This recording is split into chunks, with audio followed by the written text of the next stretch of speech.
ओम श्रीमद् वाल्मीकि रामायणे अयोध्याकाण्डे त्रयोधिकशततमः सर्गः। श्री राम आदि का विलाप, पिता के लिए जलांजलि दान, पिंडदान और रुदन। तां श्रुत्वा करुणां वाचं पितुर्मरणसंहितां राघवो भरतेनोक्तां बभूव गतचेतनः। भरत की कही हुई सी पिता की मृत्यु से संबंध रखने वाली करुणाजनक बात सुनकर श्री रामचंद्र जी दुख के कारण अचेत हो गए। तंतु वज्रमिवोत्सृष्टमाह वेदानवारिणा वाग्वज्रं भरतेनोक्तममनोज्ञं परन्तपः प्रगृह्य रामो बाहुवै पुष्पितांगैव द्रुमः वने परशुना कृतस्तथा भुवि पपातः। भरत के मुख से निकला हुआ वह वचन वज्र सा लगा, मानो दानव शत्रु इंद्र ने युद्ध स्थल में वज्र का प्रहार सा कर दिया हो। मन को प्रिय न लगने वाले उस वाग वज्र को सुनकर शत्रुओं को संताप देने वाले श्री राम दोनों भुजाओं को ऊपर उठाकर, जिसकी डालियां खिली हुई हों, वन में कुल्हाड़ी से कटे हुए उस वृक्ष की भांति पृथ्वी पर गिर पड़े। तथा हि पतितं रामं जगत्यां जगतीपतिं कूलघातपरिश्रान्तं प्रसुप्तमिव कुञ्जरं भ्रातरस्ते महेश्वासं सर्वतः शोककर्षितं रुदन्तः स वैदेह्या शिशिचुः सलिलेन वै। पृथ्वीपति श्री राम इस प्रकार पृथ्वी पर गिरकर नदी के तट को दांतों से विदीर्ण करने के परिश्रम से थक कर सोए हुए हाथी के समान प्रतीत होते थे। शोक के कारण दुर्बल हुए उन महान धनुर्धर श्री राम को सब ओर से घेर कर सीता सहित रोते हुए वे तीनों भाई आंसुओं के जल से भिगोने लगे। सतु संज्ञां पुनर्लब्ध्वा नेत्राभ्यामश्रुमुत्सृजन् उपाक्रामत काकुत्स कृपणं बहुभाषितुं। थोड़ी देर बाद पुनः होश में आने पर नेत्रों से अश्रु वर्षा करते हुए ककुत्स कुलभूषण श्री राम ने अत्यंत दीनवाणी में विलाप आरंभ किया। स राम स्वर्गतं श्रुत्वा पितरं पृथ्वीपतिम् उवाच भरतं वाक्यं धर्मात्मा धर्मसंहितम्। पृथ्वीपति महाराज दशरथ को स्वर्गगामी हुआ सुनकर धर्मात्मा श्री राम ने भरत से धर्मयुक्त बात कही। किं करिष्याम्ययोध्यायां ताते दिष्टां गतिं गते कस्तां राजवराधीनां अयोध्यां पालयिष्यति। भैया, जब पिताजी परलोकवासी हो गए तब अयोध्या में चलकर अब मैं क्या करूँगा? उन राज शिरोमणि पिता से हीन हुई उस अयोध्या का अब कौन पालन करेगा? किन्नु तस्य मया कार्यं दुर्जातेन महात्मनः यो मृतो मम शोकेन समया न च संस्कृतः। हाय, जो पिताजी मेरे ही शोक से मृत्यु को प्राप्त हुए, उन्हीं का मैं दाह संस्कार तक न कर सका। मुझ जैसे व्यर्थ जन्म लेने वाले पुत्र से उन महात्मा पिता का कौन सा कार्य सिद्ध हुआ?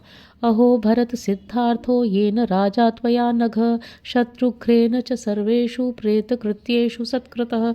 निष्पाप भरत, तुम ही कृतार्थ हो। तुम्हारा अहो भाग्य है जिससे तुमने और शत्रुघ्न ने सभी प्रेत कार्यों में संस्कार कर्म के द्वारा महाराज का पूजन किया है।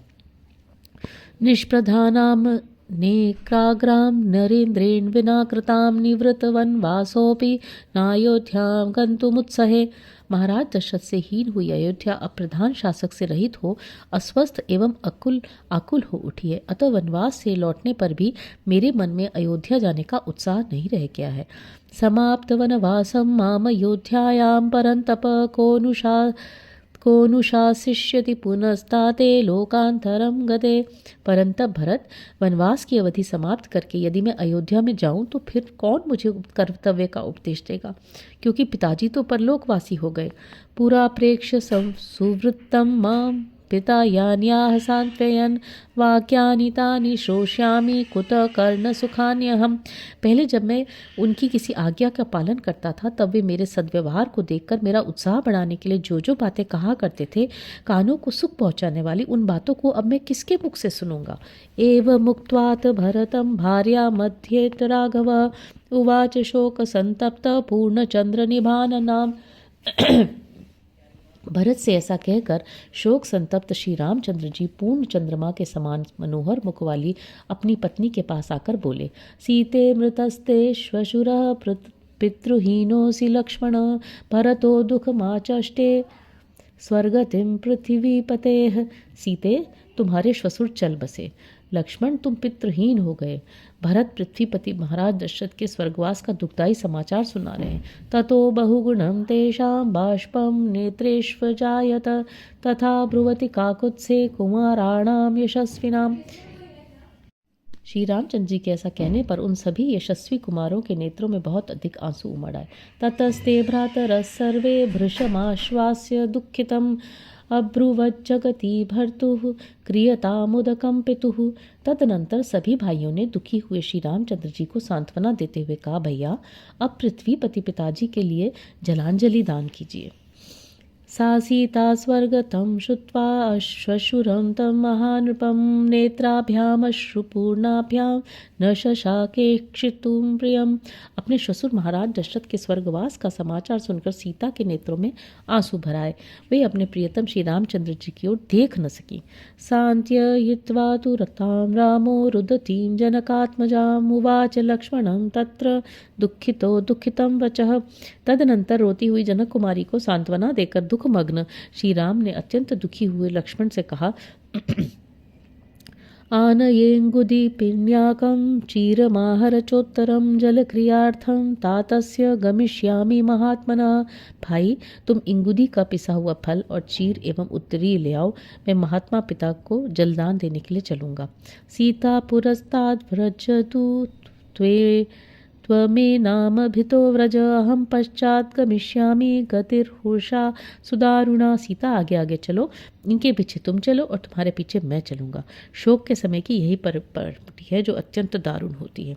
ततो नित्यानुगस्तेषां विविदितात्मा महामतिः मृदुर्दान्तश्च कान्तश्च रामे च दृढ़ भक्तिमान् सुमन्त्रस्तैर्नृपसुतैः सार्धमाश्वास्य राघवम् अवतार यदा लम्ब्य नदीं मंदाकिनीं शिवाम्।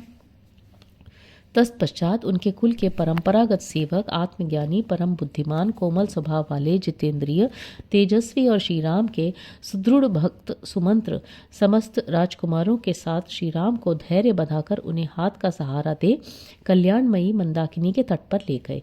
ते सुतीर्थान् ततः कृच्छ्रादुपगम्य यशस्विनः नदीं मंदाकिनीं रम्यां सदा पुष्पित काननां शीघ्रस्रोतसमासाद्य तीर्थं शिवमकर्दमं शिशिचुस्तुदकं रागे तत एतद्भवित्वति। वे यशस्वी राजकुमार सदा पुष्पित कानन से सुशोभित शीघ्र गति से प्रवाहित होने वाली और उत्तम घाट वाली रमणीय नदी मंदाकिनी के तट पर कठिनाई से पहुंचे तथा उसके पंख रहित कल्याणप्रद तीर्थ भूत जल को लेकर उन्होंने राजा को जल दिया। उस समय वे बोले, पिताजी यह जल आपकी सेवा में उपस्थित हो। प्रगृह्यतु महीपालो जलापूरितमञ्जलिं दिशं याम्याम भीमुखो रुदन् वचनमब्रवीते तत्ते राजशार्दूल विमलं तोयमक्षयं पितृलोकगतस्याद्य मत्यत्तमुपतिष्ठतु। पृथ्वी पालक श्री राम ने जल से भरी हुई अंजलि ले दक्षिण दिशा की ओर मुंह करके रोते हुए इस प्रकार कहा, मेरे पूज्य पिता राज शिरोमणि महाराज दशरथ, आज मेरा दिया हुआ यह निर्मल जल पितृलोक में गए हुए आपको अक्षय रूप से प्राप्त हो। ततो मंदाकिनी तीरम प्रत्युत्तीर्य स राघवः पितुष्कार तेजस्वी निर्वापम भ्रातृभिः सह। इसके बाद मंदाकिनी के जल से निकलकर किनारे पर आकर तेजस्वी श्री रघुनाथ जी ने अपने भाइयों के साथ मिलकर पिता के लिए पिंडदान किया।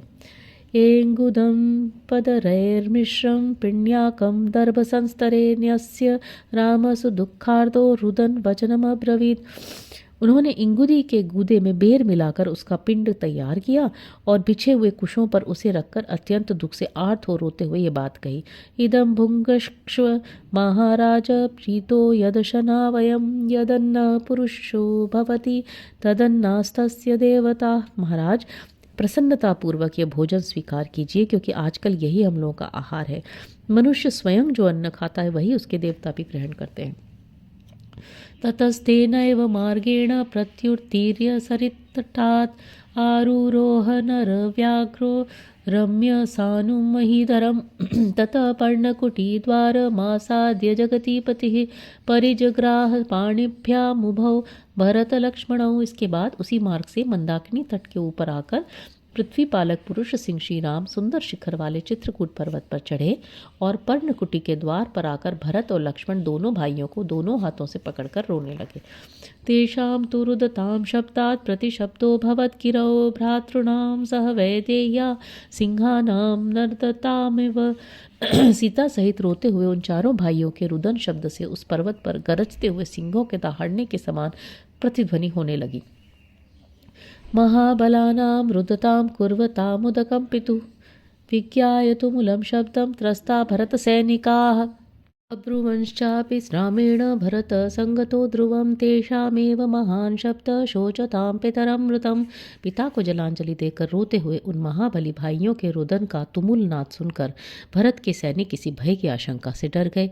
फिर उसे पहचान कर वे एक दूसरे से बोले, निश्चय ही भरत श्री रामचंद्र जी से मिले हैं। अपने पर लोकवासी पिता के लिए शोक करने वाले उन चारों भाइयों के रोने का ही ये महान शब्द है। अथवाह्यान परित्यज्य तम सर्वेभिमुखास्वनम अप्येक मनसो जगमुर्यथास्थानं प्रधाविताः। यो कहकर उन सब ने अपने सवारियों को तो वहीं छोड़ दिया और जिस स्थान से वह आवाज आ रही थी उसी ओर मुँह किए एक चित्त होकर वे दौड़ पड़े। हयैरण्ये गजैरण्ये रथैरण्ये स्वलंकृतैः सुकुमारास्तथैवान्ये पद्भिरेव नरा ययुः। उनसे भिन्न जो सुकुमार मनुष्य थे उनमें से कुछ लोग घोड़ों से, कुछ हाथियों से और कुछ सजे सजाए रथों से ही आगे बढ़े। कितने ही मनुष्य पैदल ही चल दिए। अचिर प्रोषितं रामं चिरविप्रोषितं यथा द्रष्टुकामो जनः सर्वो जगाम सहसाश्रमम्। यद्यपि श्री रामचंद्र जी को प्रदेश में आए अभी थोड़े ही दिन हुए थे, तथापि लोगों को ऐसा जान पड़ता था कि मानो वे दीर्घ काल से प्रदेश में रह रहे हैं। अतः सब लोग उनके दर्शन की इच्छा से सहसा आश्रम की ओर चल दिए। भ्रातॄणां त्वरितास्ते तु द्रष्टुकामाः समागमम् ययुर्बहुविधैर्यानैः खुरनेमि समाकुलैः। वे लोग चारों भाइयों का मिलन देखने की इच्छा से खुरों एवं पहियों से युक्त नाना प्रकार की सवारियों द्वारा बड़ी उतावली के साथ चले। सा भूमिर्बहुभिर्यानैरेत्रथनेमि समाहता मुमोचतु मूलम शब्दम द्यौरिवाभ्र समागमे। अनेक प्रकार की सवारियों तथा रथ के पहियों से आक्रांत हुई वह भूमि भयंकर शब्द करने लग गई, ठीक उसी तरह जैसे मेघों की घटा गिर आने पर आकाश में गड़गड़ाहट होने लगती है। तेन वित्रात्सिता नागा करेणु परिवारिता आवासयन्तु गंधेन जगमुरन्यध्वनं ततः। उस तुमुल नाद से भयभीत हुए हाथी हथिनियों से घिरकर मद की गंध से उस स्थान को सुवासित करते हुए वहां से दूसरे वन में भाग गए। वराह वृक सिंहाश्च महिषास्त्रमरास्तथा व्याघ्र गोकर्ण गवया वित्रेषु पृषतैः सह। वराह, भेड़िए, सिंह, भैंसे, श्रुमर मृगविशेष, व्याघ्र, गोकर्ण मृगविशेष और गवय नीलगाय चितकबरे हरिणों सहित संत्रस्त हो उठे। रथा हव्य हंसानत्यूहा प्लवा कारण्डवा परे तथा पुंस्को किला क्रौंचा विसंज्ञा भेजिरे दिशः। चक्रवाक, हंस, जल कुक्कुट, वक, कारंडव, नर कोकिल और क्रौंच पक्षी होश हवाश खोकर विभिन्न दिशाओं में उड़ गए। तेन शब्देन वित्रस्तैराकाशं पक्षिभिर्वृतं मनुष्यैरावृता भूमिरुभयं प्रबदौ तदा। उस शब्द से डरे हुए पक्षी आकाश में छा गए और नीचे की भूमि मनुष्यों से भर गई। उस प्रकार उन दोनों की समान रूप से शोभा होने लगी। ततस्तं पुरुष व्याघ्रं यशस्विन्मकल्मषम् आसीनं स्थण्डिले रामं ददर्श सहसा जनः। लोगों ने सहसा पहुंचकर देखा यशस्वी पाप रहित पुरुष सिंह श्री राम वेदी पर बैठे हैं। विगर्हमाण कैकेयी मंथरा सहितामपि अभिगम्य जनो रामं बाष्पपूर्ण मुखो भवत्। श्री राम के पास जाने पर सबके मुख आंसुओं से भीग गए और सब लोग मंथरा सहित कैकेयी की निंदा करने लग गए। तान नरान बाष्प पूर्णाक्षान समीक्ष्यात् सुदुःखितान पर्यश्वजत धर्मज्ञ पितृवन्मातृवच्चसः। उन सब लोगों के नेत्र आंसुओं से भरे हुए थे और वे सब के सब अत्यंत दुखी हो रहे थे। धर्मज्ञ श्री राम ने उन्हें देखकर पिता माता की भांति हृदय से लगाया। स तत्र कांश्चित् परिष्वस्वजे नराश्च केचित्तु तमभ्यवादयन् चकार सर्वान् स्वस्य बांधवान् यथार्हमासाद्य तदा नृपात्मजः। श्री राम ने कुछ मनुष्यों को वहां छाती से लगाया तथा कुछ लोगों ने पहुंचकर वहां उनके चरणों में प्रणाम किया। राजकुमार श्री राम ने उस समय वहां आए हुए सभी मित्रों और बंधु बांधवों का यथा योग्य सम्मान किया। ततः स तेषां रुदतां महात्मनां भुवं चखं चानुविनादयन् स्वनः गुह्य गिरीणां च दशश्च संततं मृदंगघोषप्रतिमो विशुश्रुवे। उस समय वहां रोते हुए उन महात्माओं का वह रोदन शब्द पृथ्वी, आकाश, पर्वतों की गुफा और संपूर्ण दिशाओं को निरंतर प्रतिध्वनित करता हुआ मृदंग की ध्वनि के समान सुनाई पड़ता था। इत्यार्षे श्रीमद् रामायणे वाल्मीकि आदि काव्ये अयोध्याकांडे त्रयधिकशततमः सर्गः। इस प्रकार श्री वाल्मीकि निर्मित आर्ष रामायण आदि काव्य के अयोध्या कांड में 103वां सर्ग पूरा हुआ। हरि ओम।